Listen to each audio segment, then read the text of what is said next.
হয়তো সে এমনটা করেছে, হয়তো সে সেখানে গিয়েছে, হয়তো সে আমার সম্পর্কে এমন কথা বলেছে। এভাবে আমরা মানুষের প্রতি বিভিন্ন সময় আমরা ধারণা করে থাকি। আল্লাহ বলেছেন, না গোলাম,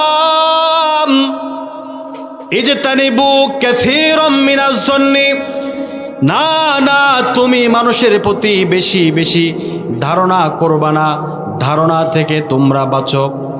এরপর আল্লাহর হাবিব তিনি তার হাদিসের ভাষায় বললেন, আল্লাহর হাবিব সাল্লাল্লাহু আলাইহি ওয়াসাল্লাম বললেন, ইয়াকুমুয যান্না ফাইন্নায যান্না আকযাবুল হাদিস। আল্লাহ রাসূল বললেন, ও আমার সাহাবীরা, মানুষের প্রতি তোমরা বেশি বেশি ধারণা থেকে তোমরা বাঁচো, কেননা অধিকাংশ ধারণাই মানুষদের মিথ্যা হয়। অধিকাংশ ধারণা কি হয়? মিথ্যা হয়। আপনি যে মানুষের প্রতি ধারণা করেছেন, সব ধারণা সত্য বিষয়টা এমন নয়, কিছু কিছু ধারণা মিথ্যাও হতে পারে। একদিকে আল্লাহ বলেছেন, না তোমরা মানুষের প্রতি ধারণা করো না, আরেকদিকে আল্লাহর হাবিব বলেছেন, তোমরা ধারণা থেকে বাঁচো, কেননা অধিকাংশ ধারণাই মিথ্যা হতে পারে।